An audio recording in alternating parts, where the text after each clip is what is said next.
Oke ya, Bismillahirrahmanirrahim. Assalamualaikum warahmatullahi wabarakatuh. Selamat Waalaikumsalam. eh, Waalaikumsalam warahmatullahi wabarakatuh. di perkuliahan statistik ya. Kita hari Waalaikumsalam ini warahmatullahi sekarang kita akan mencoba menghitung secara Excel validasi data ya. Jadi di dalam analisis kuantitatif ya itu ada validasi data. Maksudnya apa validasi data? Untuk melihat apakah data instrumen kita ini layak atau tidak disajikan untuk penelitian. Itu maksudnya. Ya, jadi kan kita membuat kalau kualitatif kita membuat instrumen wawancara. Kemudian instrumen itu tidak serta-merta disajikan ke sampel atau ke siswa atau ke guru, tapi harus dilihat dulu kalau apakah layak atau tidak ini disampaikan. Itu maksudnya validasi. Eh, Kalau kualitatif itu validasi dilakukan eh, oleh ahli. Jadi teman-teman membuat suatu daftar wawancara, kemudian dinilai oleh ahli. Ya, ahli itu misalnya tentang kebahasaan, berarti ke Pak Suhendra misalnya. Misalnya tentang PAUD atau anak usia dini, berarti validasinya ke Bu Eri, ke Bu Eli. Ya, tentang IPS ke Pak Santa. Jadi harus dinilai. Itu untuk kualitatif. Tapi untuk kuantitatif itu ada validasi data dilakukan dengan perhitungan. Ya, perhitungan statistik. Jadi ada dua hal yaitu validasi dan reliabilitas. Validasi kelayakan, reliabilitas keakuratan. Jadi ada presisi, ada akurasi. Ya, jadi di statistik tuh mungkin teman-teman udah belajar presisi dan validasi. Presisi dan akurasi. Jadi kalau presisi itu ketepatan, kecermatan, ketelitian, eh, akurasi itu eh, apa keakuratan. Keakuratan di sini sesuai dengan apa yang kita inginkan. Nah, di statistik istilahnya adalah validasi dan reliabilitas, ya. Nah, dua hal itu akan kita coba uji latihan di sini. Ya, saya yakin teman-teman ada yang sudah bisa, tapi kita coba samakan lah ya. Saya anggap teman-teman belum pernah mengetahuinya. Saya coba di sini saya sampaikan perhitungannya secara eksak. Nah, minggu kemarin atau kemarin saya mengungkapkan deskripsi statistik. Nah, itu deskripsi statistik yang kemarin kita uji pakai Excel itu seharusnya setelah validasi. Ya, saya penyampaiannya kurang tepat. Seharusnya validasi dulu baru deskripsi data. Ya, dibalik harusnya proses sekarang dulu baru proses yang kemarin yang kita lakukan. Baru kita uji variannya, ya. Nah, ada dua instrumen, ada instrumen tes dan instrumen non-tes. Kalau instrumen tes itu adalah misalnya contohnya adalah hasil belajar atau prestasi belajar, berarti nilainya atau ujiannya atau pilihan ganda gitu kan, nilainya hanya 1 dan 0, benar dan salah. Ya, kalau dia pilihan ganda, berarti dia menjawab benar angka 1. Dia menjawab salah berarti angka 0. Itu instrumen hasil dari instrumen tes. Kalau instrumen non-tes itu biasanya setuju tidak setuju atau sering ragu-ragu ya sampai empat pilihan. Kayak di LMS paham, sedikit paham, kurang paham, rumit atau tidak paham. Nah, itu instrumen non-tes, itu bedanya. Ya, jadi tergantung variabel. Kalau variabelnya saudara adalah hasil belajar, prestasi belajar, ya misalnya model pembelajaran ini terhadap hasil belajar, berarti instrumennya adalah instrumen tes. Berarti validasinya harus divalidasi secara instrumen tes. Tapi kalau instrumennya non tes yang tadi saya bilang paham, tidak paham, setuju, tidak setuju, sangat tidak setuju, itu adalah instrumen non tes. Berarti diujinya harus secara instrumen non tes. Nah, Dua-duanya akan saya sampaikan sekarang ya. Jadi validasi dulu, urutannya begitu. Validasi, saudara membuat instrumen kisi-kisi, kemudian instrumen, kemudian divalidasi, ya. Kemudian setelah divalidasi, baru kemarin tuh deskripsi statistik, deskripsi data, kemudian uji varian, ya, untuk mencapai kesimpulan. Biasanya persamaan garis linier, ya, y sama dengan a sama dengan y sama dengan ax plus b. Itu kesimpulan statistik. Itu harusnya urutannya. Nah, proses dulu nih. Mungkin di metodologi teman-teman sudah diajarkan bagaimana cara memvalidasi data dulu nih. Saudara membuat kisi-kisi, kemudian membuat instrumen. Nah, instrumen ini sebelum disampaikan pada sampel penelitian, itu harus dilakukan validasi. Ke siapa validasinya? Nah, kan misalnya populasi 100. Kemudian itu udah ada di slide saya sebelumnya sebenarnya. Populasi 100, kemudian dengan Taro Yamane, ya, itu dihitung sampelnya menjadi 60. Nah, uji validasi ini dilakukan pada siapa kalau yang non-tes? Yang non-tes, uji dilakukan pada populasi bukan sampel. Ya.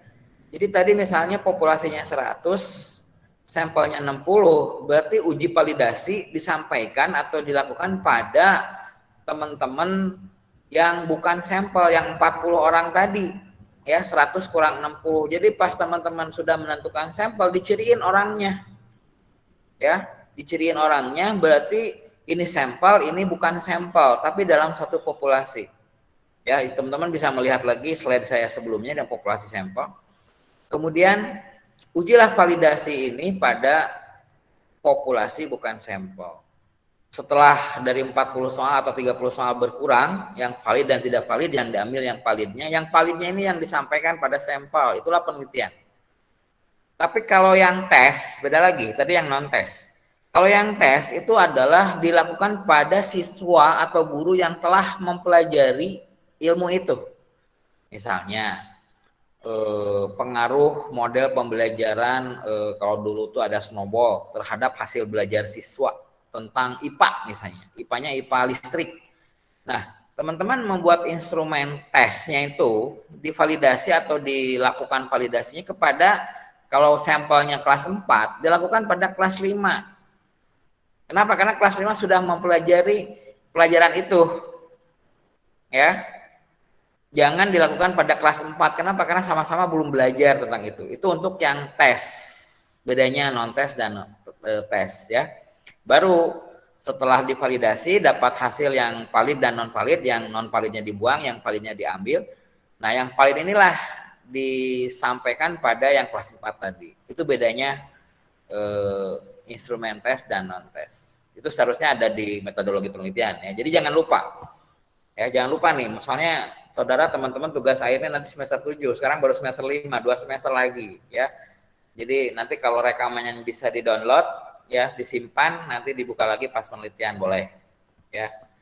Nah, Ya, Pak. kemudian setelah dilakukan uji validasi terhadap siswa tadi, didapatlah data. Nah, saya akan mencoba slide screen datanya seperti apa.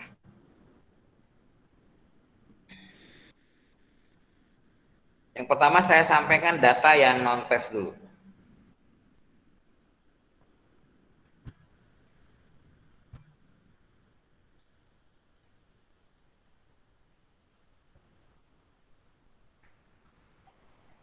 Ada? Ada, Pak. Oke. Nah, ini data yang tes. Ini ada 40 soal. Lihatnya dari mana? Ini kita belum penelitian, ya, baru validasi di instrumen. Ini ada 40 soal yang akan diuji validasinya oleh siswanya sebanyak 30 siswa. Nah, 30 siswa ini bukan sampel, tapi populasi non sampel. Ingat, uji validasi dilakukan pada siswa populasi non sampel, bukan sampel. Ini hasilnya, ya, karena instrumen non tes itu kan jawabannya dari 1 sampai 5. Ini saya sampaikan 1 sampai 5 skala Likert misalnya. Paham, tidak paham, kurang paham, sedikit paham, rumit, tidak paham. Ada yang jawab 5, 4, ya variasi lah. Ya. Nah, instrumen ini akan kita uji validasi nomor-nomor berapa saja yang valid yang bisa disampaikan nanti pada sampel, atau nomor-nomor berapa yang tidak bisa disampaikan, yang tidak valid berarti tidak bisa diteruskan pada sampel. Nah, ini nomornya, ini hasilnya. Nah, bagaimana langkah pertama? Langkah pertama, teman-teman mengentry dulu nih jawaban siswa. Jawaban siswa 1, 2, 3, 4, di kode ya, ini kode siswa 1, 2, 3. Pakai nama juga boleh, tidak apa-apa. Ya. Kemudian dimasukkan jawaban mereka. Siswa 1 misalnya. Ya, siswa 1 menjawab nomor 5. Siswa 2 menjawab nomor 4 dan seterusnya, sehingga didapatlah data seperti ini. Inilah data hasil non-tes. Ini kebetulan siswanya 30. Ya, masih sedikit. Kalau ratusan kan banyak banget kita ngentri. Kemudian langkah pertama adalah menjumlahkan. Jumlahkanlah. Ya, nanti ini bisa dilihat kembali di video, di rekaman. Jumlahkan nilai setiap orang, setiap siswa. Ini siswa 1. Ya, totalnya 188. Kemudian tinggal di copy ke bawah. Tuh salah satu efektifnya Excel. Nah, kemudian setelah ini bagaimana? Nah, setelah ini kita menghitung R hitung. Apa sih R hitung, Pak? R hitung adalah suatu angka yang membantu tingkat validitas data. Nah, cara proses menghitungnya ini ada di, saya lupa P berapa ya? Kemarin kita P berapa ya? 12 ya? 13 kalau nggak salah sekarang. Bentar, saya cek. Mohon maaf lupa.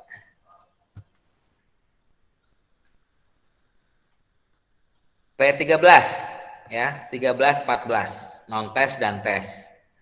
Seharusnya ini di awal sebelum deskripsi ya.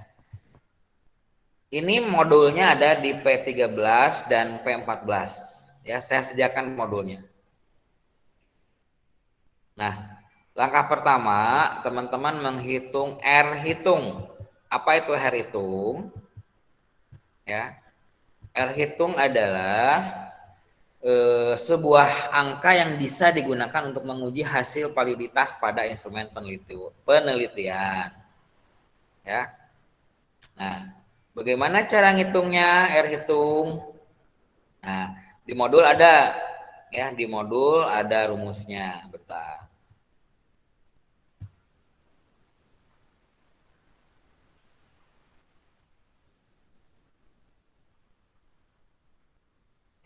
Saya buka modul dulu biar teman-teman lihat.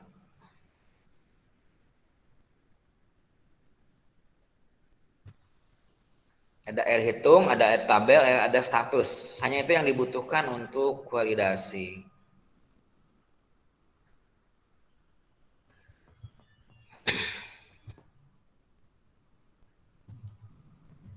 Atau langsungnya di sini ya. Nah, R hitung itu adalah korelasi dari data setiap soal terhadap jumlah masing-masing total hasil siswa. Ya, jadi korelasi. Nah, kita lihat korelasinya. Nah, bagaimana cara mencari korelasi di formula? Ini formula, kelihatan ya? Halo? Kelihatan, Pak. Sekarang Iya, Pak, kelihatan. formula cari di statistik, ini statistik, cari di statistik korelasi, berarti di C. Nih, korelasi, oke. Nah, ada array 1, ada array 2. Array 1 adalah tabel hasil semua siswa pada nomor 1. Nih, di blok.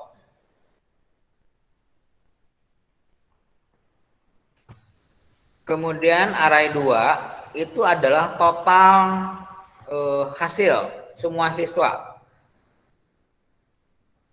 Di blok. Nih, array 1 dan array 3. Nah, karena ada 40 soal, ya, dan totalnya hanya satu, berarti yang array 2 itu pakai string. Kenapa string? Supaya dia tidak loncat-loncat angkanya, dia hanya tabelnya tetap itu. String tuh dolar, ya. Di depan A-nya $1, di belakang P-nya dolarnya 1. Begitu pula yang satu lagi. Supaya tidak, kalau ilmu Excel tuh ya saya yakin teman-teman juga udah tahu, biar datanya tidak berubah. Udah beres, klik OK. Nih, dapat. Jadi korelasi untuk nomor pertama adalah 39. Ya, jawaban siswa pada nomor 1 dibandingkan dengan total jawaban siswa untuk semua siswa. Itu korelasi. Lalu yang lainnya, yang ininya tinggal di copy saja, ya. Untuk soal 2, Tarik. untuk soal 3, untuk soal 4, ya.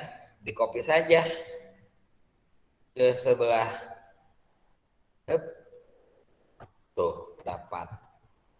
Inilah korelasi setiap nomor instrumen, nomor soal, non-tes terhadap jawaban semua siswa, terhadap total siswa. Ya, ada 0,339, 061, dan lain-lain. Nah, nanti dibandingkan dengan R-tabel. R-tabelnya, nah ada dua nih R-tabel tuh untuk alfa 0,01, untuk alfa 0,05. Beda. Apa sih 0,01, 0,05 alfa tuh? Itu adalah menunjukkan tingkat ketelitian. Ya. Kalau 0,05 berarti tingkat ketelitiannya hanya 95%. Kesalahannya hanya 5%. Satu lagi 0,01 itu tingkat ketelitiannya 99%, sangat teliti. Ya, dan kesalahannya harus 1%, itu maksudnya. Jadi kalau teman-teman nanti di tugas akhir skripsi ada lihat-lihat apa skripsi yang sudah jadi, ada alfa 0,01, 0,05, itu artinya tingkat ketelitian. Kalau si peneliti mengambil 0,05, berarti tingkat ketelitiannya 95%, kesalahannya 5%. Kalau ngambilnya 0,01%, berarti ketelitiannya 99%, sangat teliti. Dan kesalahannya 1%. Lalu itu peruntukannya beda. Kalau yang 0,01 biasanya digunakan oleh para peneliti yang menyangkut jasad hidup, seperti dokter, farmasi, ya, yang berhubungan dengan kehidupan. Kenapa tidak boleh salah? Ya, salah saja menyebabkan makhluk hidup mati. Makanya harus 0,01. Nah, karena kita ilmu sosial dan hanya sifatnya jasa, penelitian tidak menyebabkan, dengan penelitian ini menyebabkan orang lain mati atau tidak, tidak kan? Jadi kita ambil saja cukup dengan 0,05. Ya, itu artinya. Jadi kita ngambil R tabel 0,05. Itu maksudnya. Jadi tingkat ketelitian kita cukup 95%. Ya.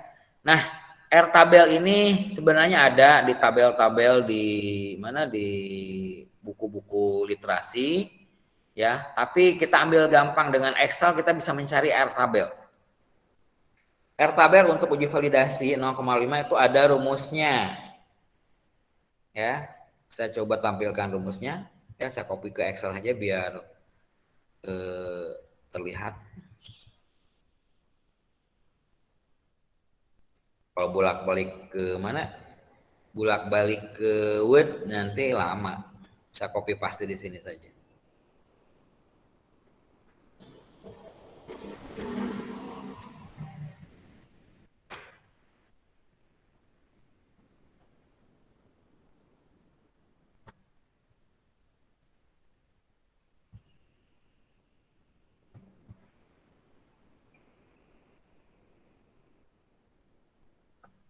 Saya ngopi dari modul ya. Jadi rumusnya di modul ada sebenarnya. Iya, Pak. Ini tadi yang Corel B1 ini ada rumus dari mencari R hitung. Ini saya copy paste dari modul.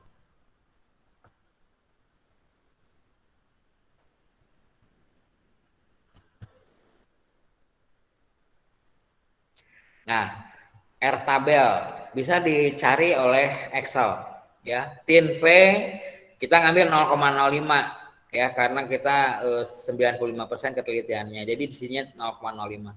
28 dari mana? Ini adalah jumlah sampel dikurangi 2. Ya, kita sampelnya ada 30, berarti N-nya adalah 28. 30 kurangi 2 adalah 28.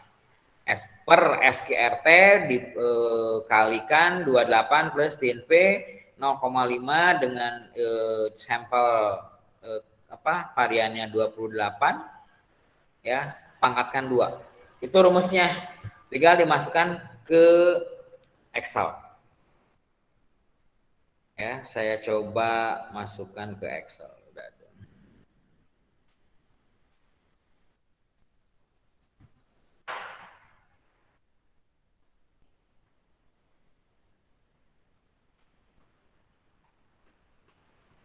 Tuh, ya.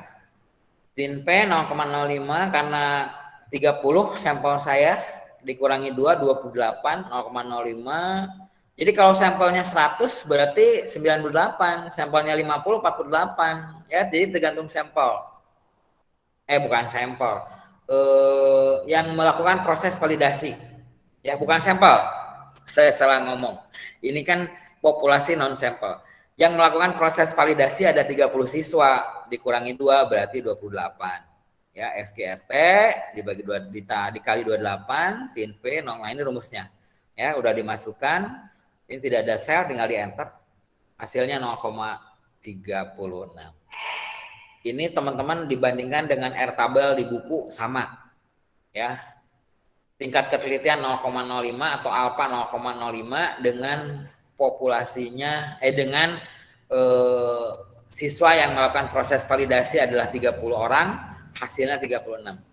Jadi semua hal, semua nomor karena dilakukan oleh 30 siswa berarti R tabelnya sama. Ya, tinggal di copy.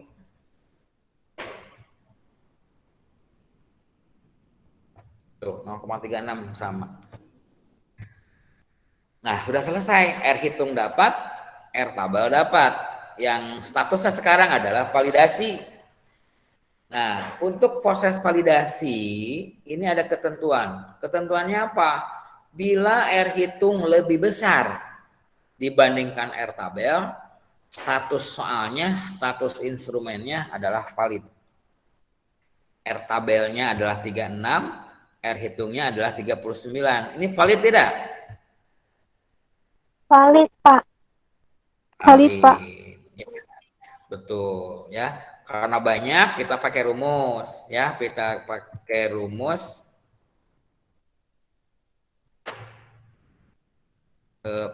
if ya. Bila R hitung lebih besar dari R tabel, maka dia valid. Pakai rumus ini aja, if. Ya. Jadi bila sel yang ini B34 status R hitung lebih besar daripada R tabel, statusnya valid.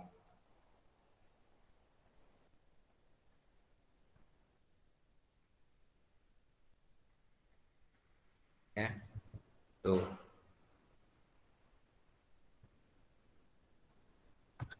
Nah, ini rumusnya. Ya, bila B32 lebih besar dari B33, B32 itu adalah R hitung lebih besar dari R tabel, maka statusnya valid.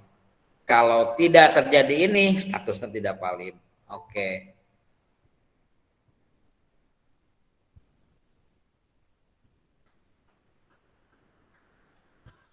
Nah, yang lainnya tinggal di copy.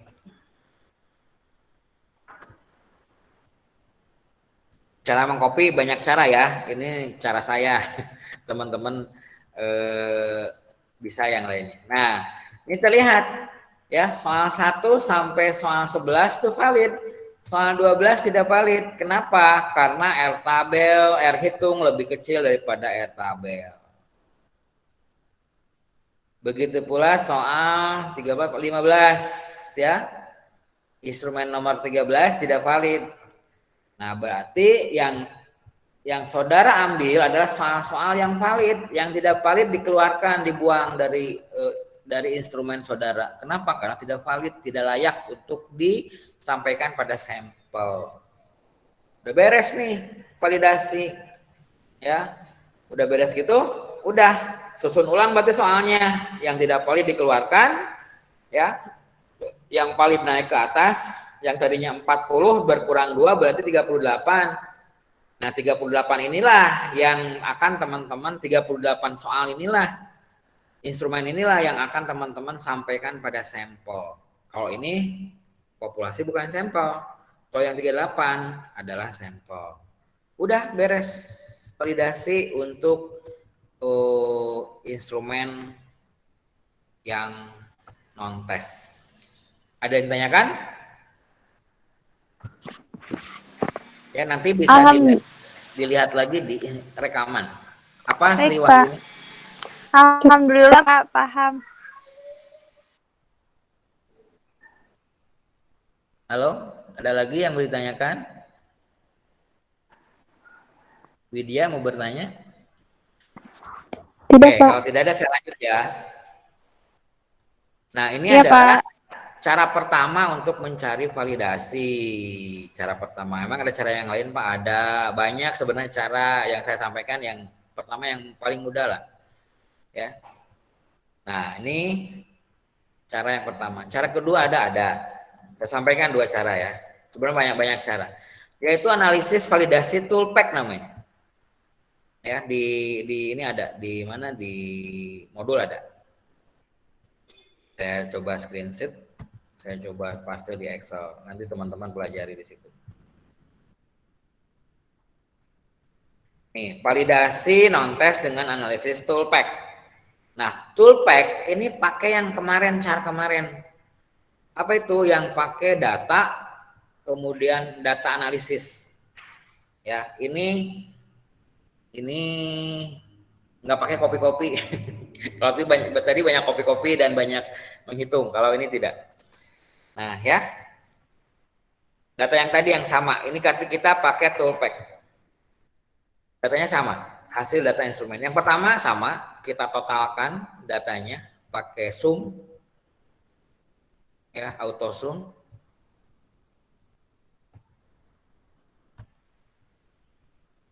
Empat 40 data. Kemudian kita copy ke bawah totalnya. Sudah beres.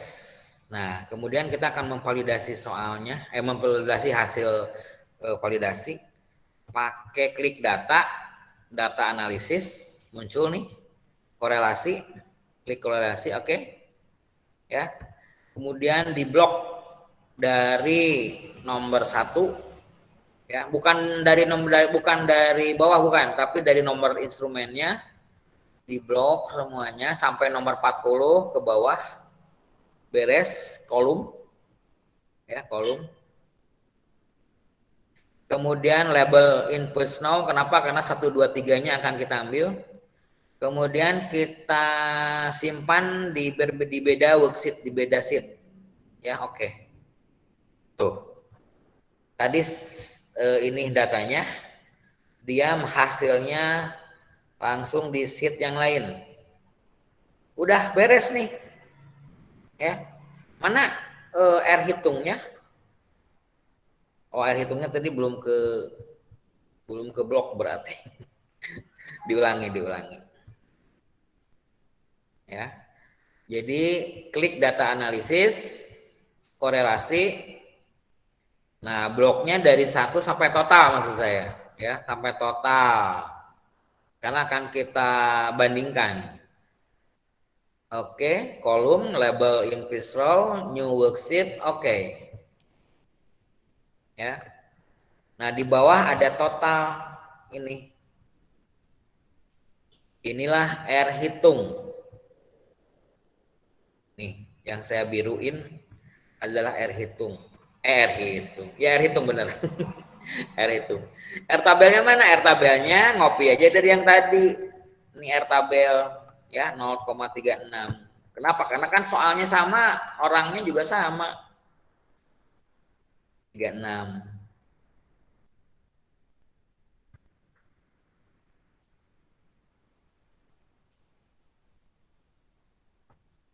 Nih. Ketentuannya sama. Ya, totalnya kita ganti dulu. Ini R hitung. Yang bawah ada R tabel 0,05.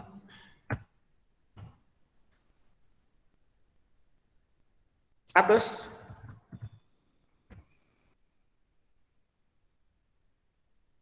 ya, statusnya sama kayak tadi, kita pakai if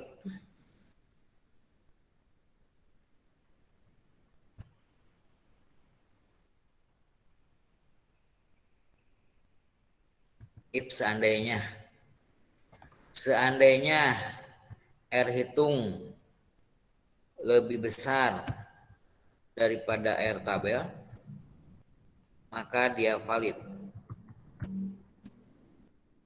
Kalau tidak, berarti dia tidak valid.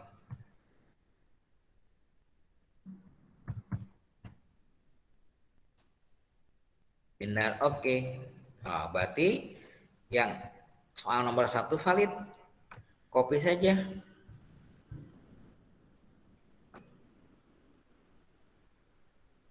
Tuh, ada yang tidak valid. Soal berapa ini? Soal 12. Soal 12. Kita cek ke yang non-tes cara person. Sama. Ya. Nah, ini cara toolpack. Silahkan teman-teman mau ngambil yang mana. Mau cara pertama, boleh. Cara kedua, bisa. Hasilnya sama. Ya, itu cara validitas. Ya. Nah, itu ada 2 cara yang saya sampaikan pada pertemuan ini untuk yang non-tes dulu. Ada pertanyaan?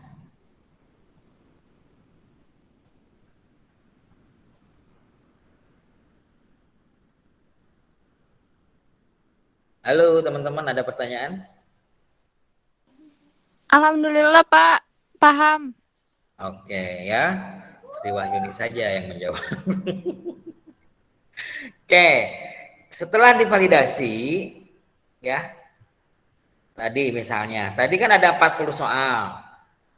Kemudian karena ada yang tidak valid 2 soal, 2 instrumen, berarti sisanya tinggal 38. Ya, 38 soal valid. Ya, Iya Pak. kemudian kita uji keakuratannya. Kira-kira yang 38 ini akurat apa tidak? Bila diujikan terhadap siswa. Tuh, sudah valid. Orang statistik biasanya orangnya nggak yakin. Harus 100% yakin. Kemudian diujilah pakai uji reliabilitas. Tuh, ya. Uji reliabilitas.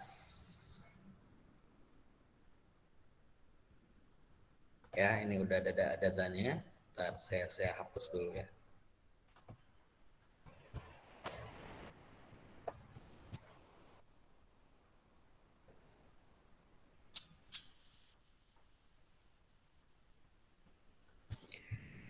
Nah, uji reliabilitas saya copy dulu itunya apa?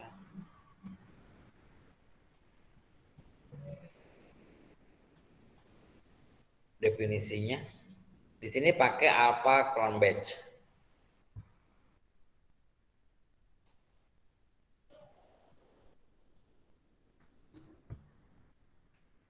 Tuh, apa sih artinya uji reliabilitas instrumen?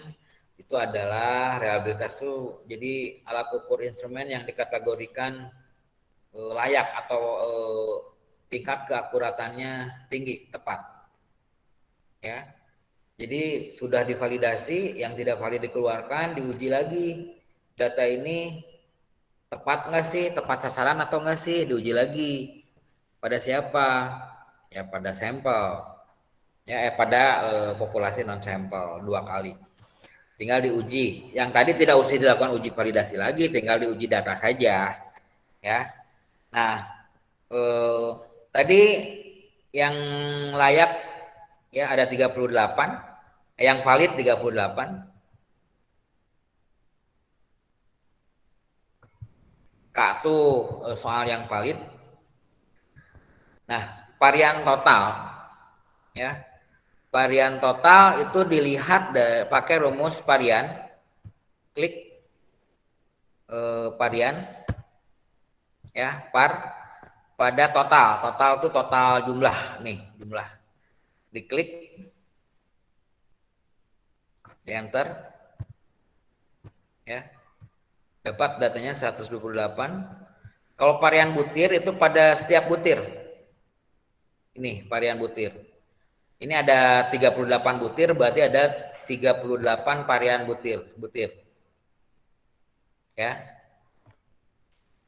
Rumusnya sama, pakai par.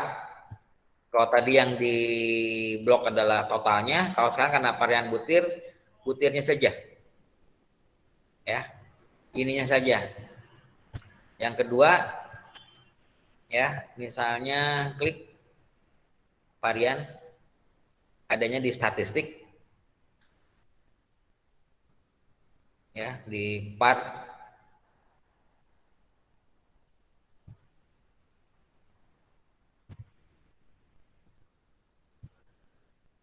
Sekarang yang butir 2. Butir 2. Enter. 0,25. Nah, tinggal apa? Tinggal di blok. Ya, di copy. Kalau tadi datanya tidak ada misalnya, tinggal di copy saja.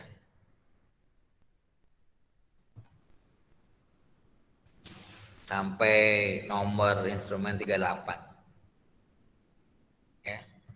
Nah, jumlah varian butir adalah di sum. Apa yang sumnya? Butirnya di sum, dijumlahkan. Enter. 11,1. Ya. Ya.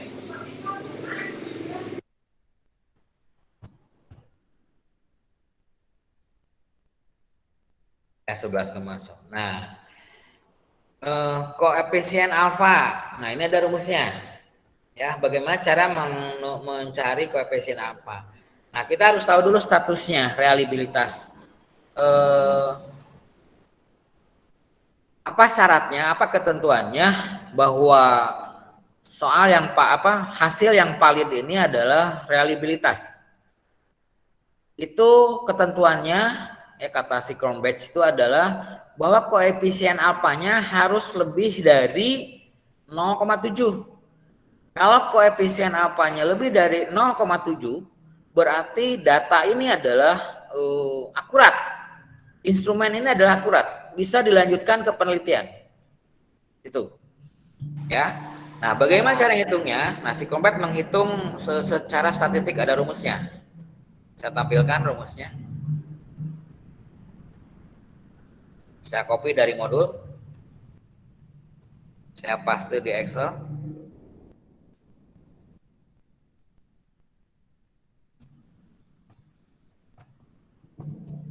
Ya, saya perkecil sedikit.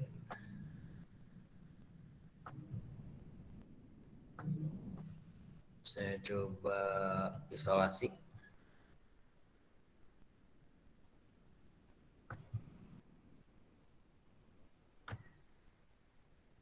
Nih. Ya, menghitung koefisien alfa Cronbach. Itu ada rumusnya. Nih, K dibagi K kan tadi 38 ya. Dibagi 8/1 varian total, kita udah hitung varian butil dibagi varian total. Nah, ini rumus di Excel-nya. Saya udah siapkan. Ya, berarti yang akan, kalau teman-teman datanya berubah, par totalnya berubah, par butirnya berubah, K-nya tergantung jumlah soal yang valid. Ya, ini sudah saya tulis Excel-nya. Nah, hasilnya bagaimana? Kita lihat. K-nya ada 38, tadi 40 dikurangi 2, varian total hasil ngitung varian totalnya saja, varian butir sudah saya hitung. Ini jumlah varian butir. Kemudian koefisien apa ya dihitung tuh 0,97. Tadi ketentuan si alpha Cronbach bahwa dia reliabilitas atau dia akurat, data ini atau instrumen ini akurat bila lebih dari 0,7. Berarti instrumen yang saya hitung ini akurat tidak? Akurat, Pak. Akurat. Kenapa? Akurat. Nah, hasil koefisien alfanya adalah 0,97. Berarti hasilnya adalah reliabilitas. Tuh. Udah beres gini, susun ulang instrumennya, kemudian teman-teman melakukan penelitian ke siswa. Udah selesai, sudah penelitian, lakukan yang kemarin tuh statistik data, mediannya berapa, frekuensinya berapa. Jadi ini materi terbalik ternyata ya di RPS-nya. Harusnya ini dulu, validasi dulu, baru yang kemarin tuh deskripsi statistik, variannya, modulnya, standar deviasinya yang kemarin kita hitung ya, yang teman-teman coba latihan di P10 kalau nggak salah. Ya. Nah, ini adalah cara menentukan validasi atau reliabilitas untuk data non-test.